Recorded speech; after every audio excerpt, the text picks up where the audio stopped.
I don't know.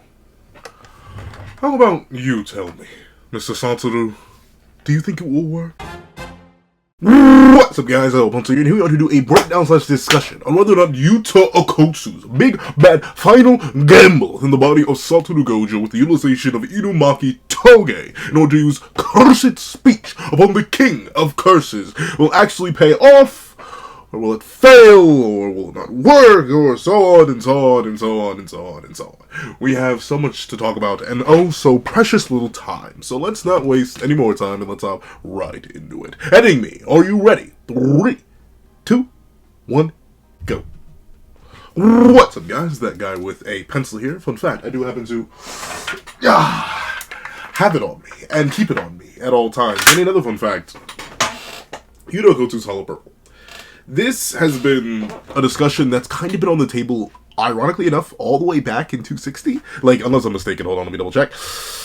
Yeah, it'd be all the way back in 260. Essentially the moment that Gojo appeared, or quotation marks, Gojo appeared, people have been expecting it, looking for, fiending for, itching for, scratching for it. Hollow Purple's been the one thing to do, like, major damage to Sukuna. Like, obviously there's a reason the man is currently having 2 nubs for arms and currently can't chant. Well, I guess maybe he can? I don't know, he hasn't chanted out of his lower belly mouth in a while. But presumably there's reasons why he can't do that, and while he's forced to manually pump his heart, it's due to Yuji Tadori worsening the heart wound caused by Maki Zenin. It's by Maki Zenin tearing off arms, by Yuta Okkotsu tearing off arms and tearing out tongues, doing all that, but still Hollow Purple has been like the one thing to do massive, and I mean massive amounts of damage to Sukuna. Of course, it was when he was in his Megana form, and while there are definitely arguments about Sukuna's stats in his Megana form versus his true form, regardless, he's bulky.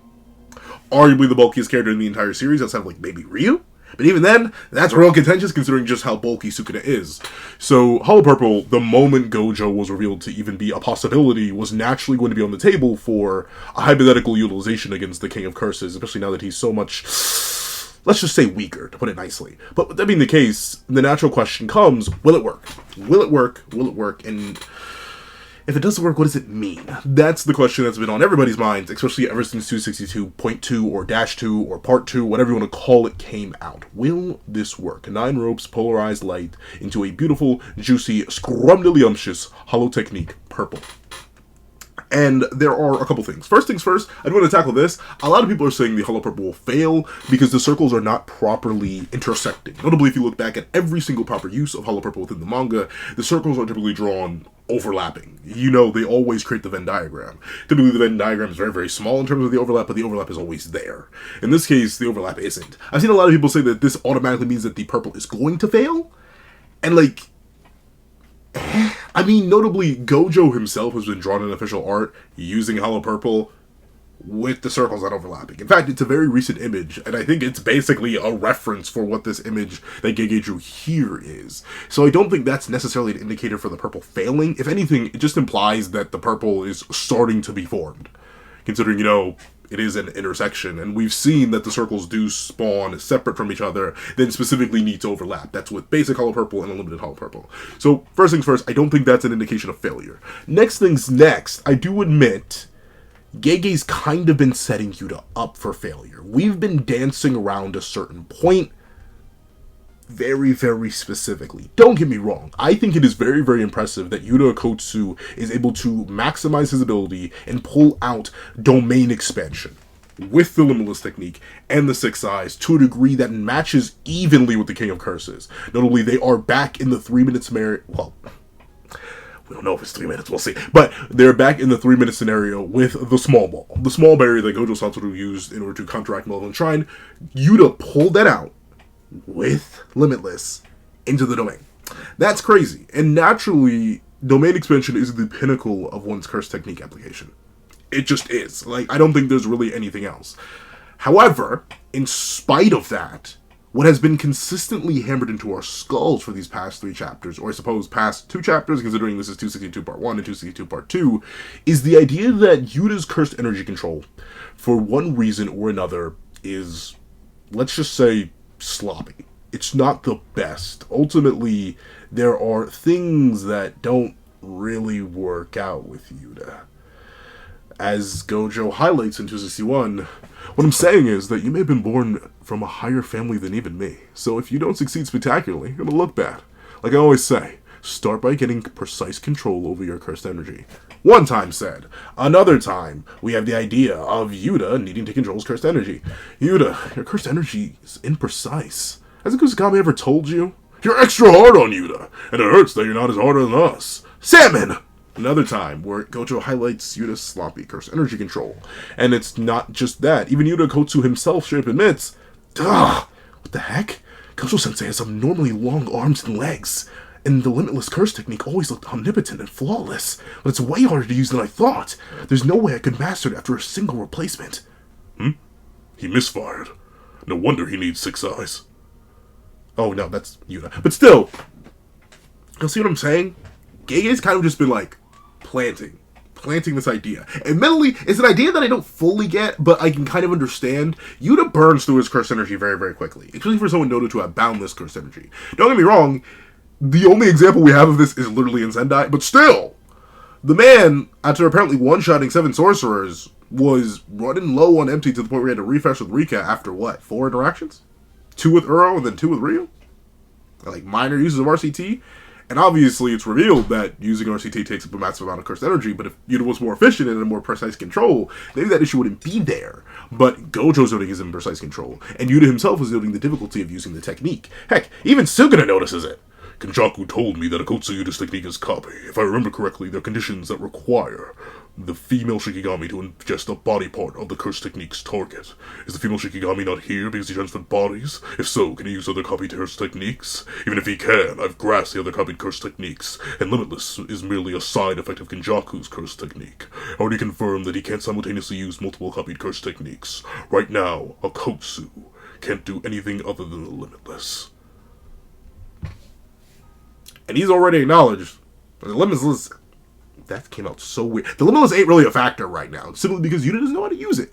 If Yuta can't properly pull off Blue, which is something that I've seen people argue as well, maybe he's baiting Sukuna to catch him super duper off guard when he does use Blue on the tape recorder later. I don't think so. Because this is in his head. He's thinking, wow, this is way harder to use than I thought, to himself. He's not bluffing. He's not telling Sukuna, oh, BT dubs, yeah, this is so hard. Now hold still so I can hit you with hollow technique. No, he's not doing that. He's legit telling himself this is weird. The body's weird. Everything's strange. And even Sukuna's like, dude, he should have missed. He doesn't know what he's doing. So don't get me wrong. While the ability to use domain expansion, the apex of the Limitless, is undeniably impressive, I think it's more so muscle memory. Because remember, all a domain is, and I know this sounds crazy to say, but all a domain is you applying your curse technique to a barrier. So, no matter how good it is, as long as you can do that, it's basically the same process. Before, Yuta would apply his copy technique, and then pick one of his many copy techniques to apply to a barrier. Now, he just has to pick one, the Limitless, and apply that to the barrier. It's likely the same process. It explains why he's able to do something like this to the same refinement as Gojo, but at the same time, is struggling to even use the most basic applications such as Blue. So, Yuta failing is something that's, like, laid in there. It's set, especially in these last 3 chapters, that it's a possibility that's on the table. But of course, being on the table and actually happening are 2 different things. So, while I do agree that Gege's been laying groundwork for it to fail, while I do agree this does look suspicious, I was a little suspicious that it's drawn this way, I still think I have faith in Yuta. And ultimately, in spite of all that I've just argued, I don't think it'll fail. I think Yuta will get off a Hollow Purple. Mainly because, once again, it wouldn't necessarily make sense for him not to, in the grand scheme of things. Because, like, he's already started it. 2, it's likely the only thing he practiced. And 3, I mean, I think Gege likes Yuta too much to ruin his reputation like that. I think the backlash will be too. I'll be completely honest. I know Gege is definitely an author who doesn't care about backlash, but like if Yuta were to actually fail here, you know what that would do to his reputation? Like he's already looking fraudulent in the eyes of a lot of the fandom for struggling so much with the highest of high tiers in the game. Basically a top tier. The only other god tier in the verse other than Sukuna. He's struggling with that body. Struggling a lot. Like it's a super nerf Sukuna. So can you imagine if he failed to do this Hollow Purple? After he went out of his way to let Inumaki detonate their entire throat? Yeah. To say it wouldn't look good is like the biggest understatement I could make right now. And I've made many understatements before. So, ultimately, I do think the Hollow Purple is guaranteed. But what I don't think is guaranteed is that it will defeat Sukuna. That's the big thing. Ultimately, Sukuna, well, however you feel about him, he's mad bulky. he's mad bulky. And two, remember, this is Sukuna, who's dealt with Hollow Purple not once, but twice. One from super duper far away when it was amped to 200%, or at least in his estimation, 120%. And two, point blank to the face. And three, while he does clearly fear it, he has like 50 different options to deal with it. I know that sounds absolutely insane, right? Hollow Purple is the apex of power in the verse as far as we know in terms of one big crazy attack. The only competition it has is Fuga. Even more so than Granite Blast, even more so, okay, maybe not more so than the Black Hole. Yuki's Black Hole is kind of crazy. But like, outside of that, Hollow Purple's the pinnacle. How is Sukuna just going to sit there and face tank? He doesn't just have to sit there. Remember, Yuta Okkotsu is currently in the midst of firing it off. And the person who used Don't Move or Curse Speech on Sukuna, it's Inumaki. It's not Yuta using the copy technique. It's not anyone realistically relevant. It's Inumaki. So who's to say Sukuna can't just move? Can't just dodge it? Look at the range between these two. It's not much, but it's enough. That as Yuta finishes the chance, collides the red and the blue, and goes to direct it, that Sukuna's like, and then he moves. Two, there's the entire possibility that he just face tanks it, y'all. I don't like putting it on the table, but this wouldn't be the first time. It would not be the first time that this man has just tanked something like this. Remember, he ate a unlimited hollow to the face. And sure, it had him looking worse for wear. But hey, remember what our main goal is. It's to make this man as worse for wear as possible. Remember, ultimately, there's a big reason why the whole fandom doesn't really have much faith in Goda as a concept. Because of this guy. We know that ultimately, unless Gege really wants to take an absolute sledgehammer to our ankles, then Goda's not going to beat Sukuna. So, what's Goda's role then? Just a nostalgic callback to the Gojo fans to get more people reading the manga? Possibly, on a marketing level. But in universe, it's likely just to weaken Sukuna down even more. Get him really hurting. Get him really leaking. Get him really lacking. And ultimately allow for Yuji Todori to step in and start going cuckoo crazy on him. Because ultimately, Goda and Sukuna are not each other's main ops. It's still Yuji and Sukuna. They're still our final show. So the Hollow Purple can work. It can launch off. It can hit Sukuna. It can do major damage to Sukuna. That's kind of what we need. That's another big reason why I don't think it should fail, because we still kind of need to knock the guy down. A lot. Apparently, he's still in one-tap range. Now, of course, I always joke about this, but Yuji was caught off guard. He thought he saw Gojo. He thought he sensed Gojo. Sukuna caught him off guard. Like, I get it. But still, it's quite clear that Sukuna is in no position to be defeated by Yuji yet. If there's any way to put this man in a position to be defeated by Yuji, oh, let me tell you, it'd be a Hollow Purple to the face. Of course, this definitely has the hypothetical risk of jeopardizing Hollow Purple's potency, but it's too late for that. We already know it's not the life wiper we thought it was. It's not the existence erasure, crazy, next levels, top of the line, delete button that we thought it was, because Sukuna tanked it twice. And, like, all in the same hour. Like, it's crazy to think about, but I don't think it's been more than an hour since, like, the Shinjuku Showdown actually started. Like, if Gege was doing timestamps like it was in Shibuya, we'd probably be, like, 45 minutes into the fight. So this man is eating two of these bad boys today from someone who had a much better grasp on the Limitless. There are numerous ways for this to not fail, but Sukuna to eat it. I've been skirting and dancing and tipping and tap-toeing around what he could just Binding Vow. In the same way that Akari did. Ultimately, while he's looking rough, he's got a whole arm to spare. Now, for those who forget, there was a Binding Vow made at the end of the Hikari Kenji and Hajime Kashimo fight. If you remember, Kashimo was underwater. He grabbed Hikari by the arm and was like,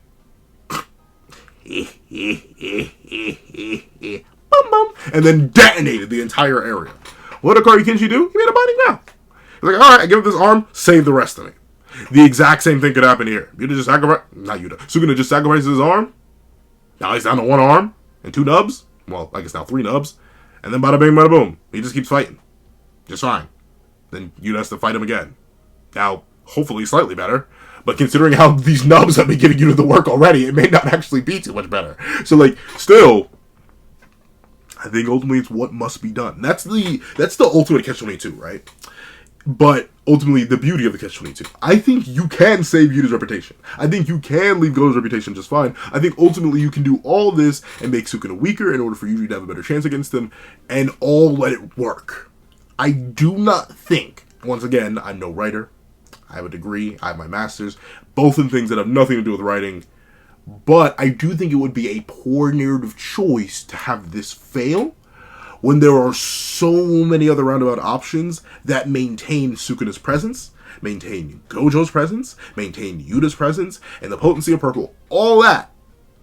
Do they come with risk? Of course. Everything in life comes with risk. Every writing choice comes with risk and payback in return. But ultimately, I think you and I both know from the bottom of our hearts that it's not Goto's job to do this. But it is Goto's job to do one thing.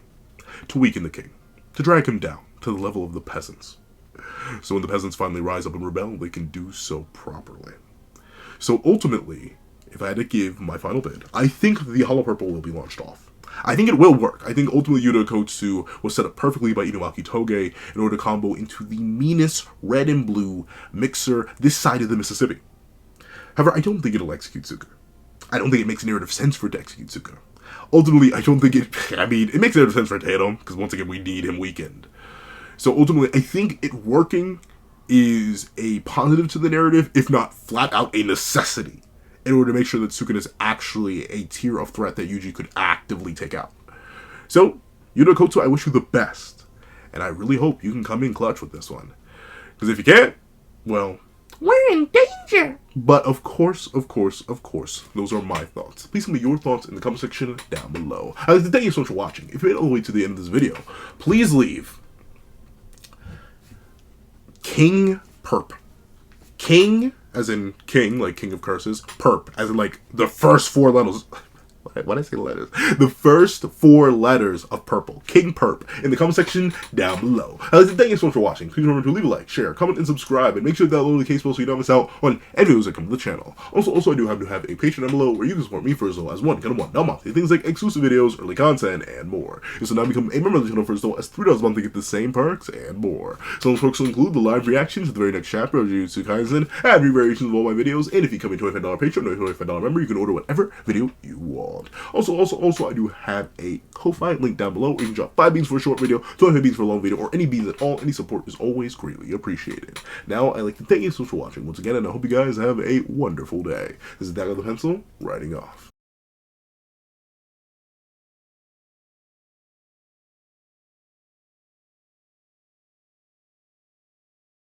I'd like to thank you to our $3 members, Zena, Greyhound, Astro, Eternal Flame, NMA, Real Rare, G Prosper, Red Wolf 4765, and Paris Arnold.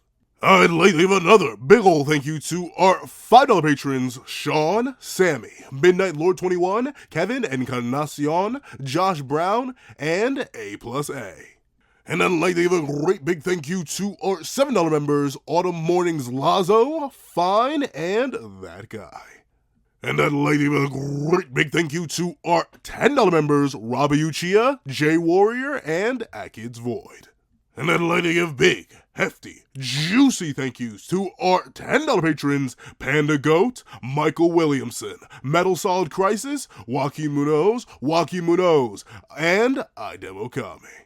And I'd like to give the biggest, juiciest, meatiest, sloppiest, and heftiest thank you of them all to our $25 patron, Calvin Elder.